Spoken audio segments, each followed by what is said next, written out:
It's funny, right? We always hear about breastfeeding like it's this beautiful natural thing, this instinct that just kicks in. But then you talk to like any mom who's actually done it, and it's a whole different story. It is, isn't it? Totally. There are worries about if you're making enough milk, if the baby's getting enough, Hmm. a million things you didn't expect. It can be a really overwhelming time. Oh, absolutely. Those first few weeks, it's just such a whirlwind. And then you add feeding on top of that. It's totally understandable to have all those questions and worries. For sure. Like there's this expectation that it'll be so natural, and when it's not, it's tough. It can feel like you're the only one going through it. It can. So we're going to deep dive into all that today. Look at the things that can make breastfeeding tough. Not in a like textbook way, but more like a real conversation. Yeah, exactly. What might come up, how to figure things out. We really want to give you some tools. First, just understanding the challenges. How to tell if your baby's actually feeding well. What to do if you think your milk supply is low. And even just finding a comfortable way to breastfeed. And we have to say, right up front, if things are just not working, there are experts who can help. Lactation consultants, they are amazing. And asking for their help isn't giving up. It's doing what's best for you and your baby. Couldn't agree more. Sometimes having someone who really knows their stuff can be the difference between, well, success and giving up. Totally. So those first few weeks, it's like learning a new language, but on like 2 hours of sleep. And then there's this whole thing of, am I making enough milk? Like that's what everyone says, right? Oh, it comes up all the time. Especially if your baby's fussy or having trouble latching on, it's easy to think, oh, it must be me, I'm not making enough. But it could be something totally different. Right. And it's not just about the amount of milk either. Sometimes it just hurts. Like you can't find a comfortable position or the baby's latch hurts. I remember all the stories about sore nipples, engorgement. You don't really expect that to be part of this natural thing. No, you don't. And it's hard because you have this picture in your mind of this beautiful bonding experience, and then it's actually painful or stressful. But the good news is, a lot of these problems, they're temporary. With the right support and information, things usually get easier. Exactly. And speaking of information, one of the biggest mysteries is knowing if your baby is actually getting enough milk. Mm. Unlike a bottle, you can't see how many ounces they're drinking. That can really mess with your head. Oh, yeah, it's true. There's no little meter telling you what's going on, but there are some pretty clear signs that can tell you if your baby's getting enough. Let's start with something you're already an expert in. Diapers. Oh, yeah. The wonderful world of diapers. So, what are we looking for? Okay, so in the first few days, a good rule of thumb is one wet diaper for each day of life. Day 1, one wet diaper. Day 2, 2, and so on. Up to around day 4, their intake gradually increases. So it slowly goes up. Got it. Yeah. And then what? After day 4, what should you see? After that, you should start seeing about 6 to 8 wet diapers in a 24-hour period. And the pee itself should be clear or a very pale yellow. That means they're well hydrated, so that's a good sign they're getting enough milk. And of course, regular poopy diapers are important too. Okay, so diapers, that's one way to keep track. What about their weight? I know that's a big deal at the doctor's appointments. Oh, absolutely. Weight gain is super important. It's normal for babies to lose a little weight in the first week, maybe 5 to 7% of their birth weight, but they should gain that back by about 2 weeks. And from there, steady weight gain means they're feeding well and getting what they need. Your doctor will track all that. But remember, that initial dip, it can be scary, but it's really about them gaining the weight back after that. Right, makes sense. So diapers and weight, those are things you can actually measure. Yeah. What about the baby themselves, how they act after they eat? Can that tell you anything? For sure. If a baby has gotten enough to eat, they'll usually be content, relaxed, maybe sleepy. They might even fall asleep at the breast or right after.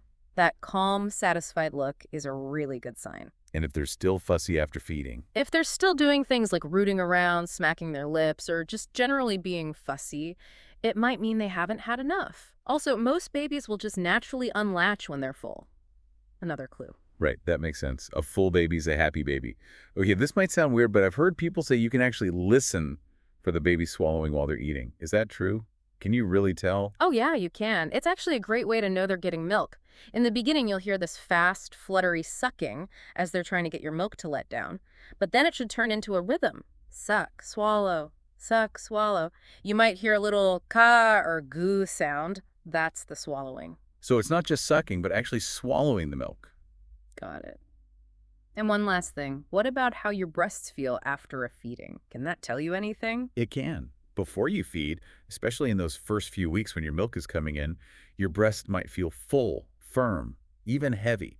After a good feed, they should feel softer, less full. That means the milk has been transferred.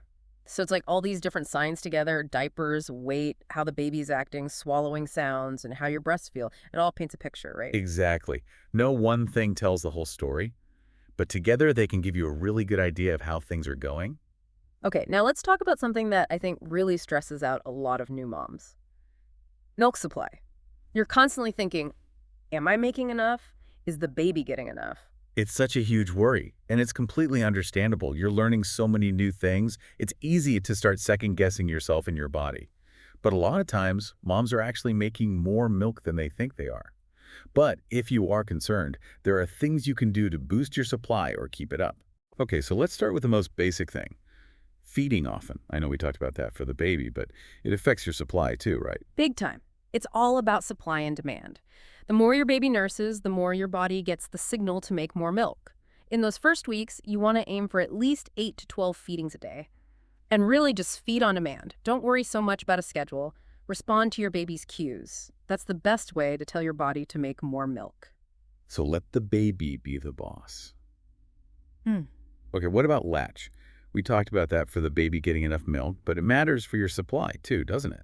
It does. It can actually create this kind of bad cycle. If the baby isn't latched on well, they can't drain the breast properly. And that not only means they might not be getting enough, but it also doesn't tell your body to make more. A good latch should feel like a strong tug, not pain. Pain means something needs to be adjusted. Right, so if the breast isn't being emptied, your body doesn't get the memo to make more milk. Hmm. We always hear about moms needing to stay hydrated. How important is that for milk supply? It's super important. Your body needs fluids to make milk. You have to drink plenty of water throughout the day. And eating a healthy diet is key too. Fruits, vegetables, lean protein, healthy fats. All that gives your body what it needs to make milk. Some moms also find that certain foods can help, like oats or flax seeds. Those are sometimes called lactogenic foods. There's not a ton of research on them, but a lot of moms swear by them. So hydration and good food. Good advice for everyone, but especially breastfeeding moms. What about pumping? When is that helpful for milk supply? Pumping can be a lifesaver in a few different situations. If your baby's not nursing often enough, maybe they're sleepy or having trouble latching, then pumping between feedings can help. Even short, frequent sessions can do the trick. And for moms who are worried about low supply, pumping after they breastfeed can help empty the breasts more completely. That sends a strong signal to your body to make more milk. So it's like you're mimicking the baby's feeding to tell your body what to do. Makes sense. Okay, let's shift gears a little and talk about something that can make or break the whole experience. Comfort. Because if breastfeeding hurts, you're just not going to keep doing it, and posture seems to be a big part of that. Absolutely. Bad posture is one of the biggest reasons moms have pain when they breastfeed. Hunching over, straining, it can cause back and neck pain for you, and it can make it harder for the baby to latch on correctly. So what are some tips for getting into a good position? Pillows are your best friend. A good breastfeeding pillow can really help. It brings the baby up to your breast so you don't have to lean forward. You can also use regular pillows to support your arms, your back, anything to help you stay upright and avoid slouching. So the key is to bring the baby to the breast, not the other way around. Yes, exactly. That's so important. And trying out different positions can make a huge difference for both of you. What works for one mom and baby might not work for another. It's all about finding what feels best. Can you describe a few of the different positions people use? Sure. The cradle hold is the classic one. You hold the baby across your chest, their head in the crook of your arm. Then there's the football hold. You tuck the baby under your arm, kind of like you're holding a football. Their legs extend behind you. This one's great if you had a C-section because it keeps the baby off your incision. It can also be good if you have larger breasts because it gives you more control. And then there's side lying. This one's great for nighttime feedings or just when you want to be more relaxed. You and the baby both lie on your sides facing each other. Okay, so it's really about experimenting to find what feels most comfortable and supportive for both of you. Yeah, for sure. And don't forget about your own comfort. Sometimes feedings can last a while, like 45 minutes even. So sit in a supportive chair with good back support. Don't slouch. Take a minute to get yourself comfortable before you even bring the baby to the breast. It can make such a difference. It sounds like it's all about finding that sweet spot where both you and the baby are relaxed and supported. Exactly. And it might take some time to get there. Try different things, make adjustments. Don't be afraid to experiment. And remember, we said earlier that there's help available. It's important to know when it's time to call in an expert, a lactation consultant. What are some signs that you might need professional help? If you're having pain that just won't go away, even after trying different positions and making sure the latch is good, that's definitely a sign you could benefit from an expert. Also, if you're worried about your milk supply and it's not getting better even though you're feeding more often or pumping, a lactation consultant can help figure out what's going on and give you some strategies. And what about if you just can't seem to get the baby to latch on correctly? Oh, yeah, if that's a constant struggle, or if they keep slipping off the breast. A consultant can actually watch you feed the baby and give you tips on how to improve the latch.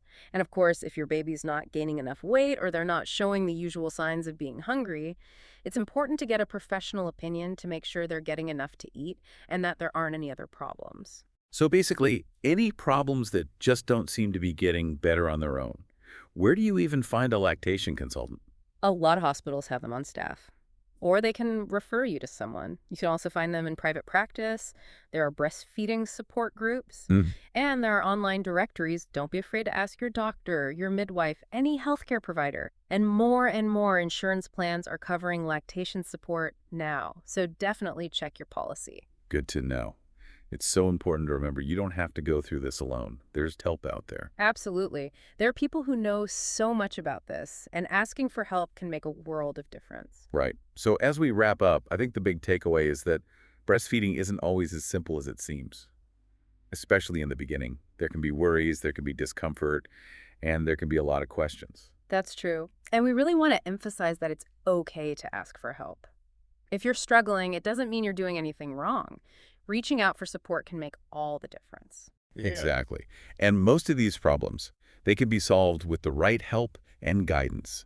It's all about being patient with yourself and with your baby. You're both learning as you go. And at the end of the day, the most important thing is that you're feeding your baby, however that works best for you and your family. Such an important message. And it makes you think, right? If there's so much pressure around this one thing, breastfeeding, what other parts of being a new parent, things that seem like they should be natural, could benefit from more open conversation and more support? Lots of them, probably. Right. So much to think about. Definitely. Thanks for listening, everyone. We'll see you next time for another deep dive. See you then.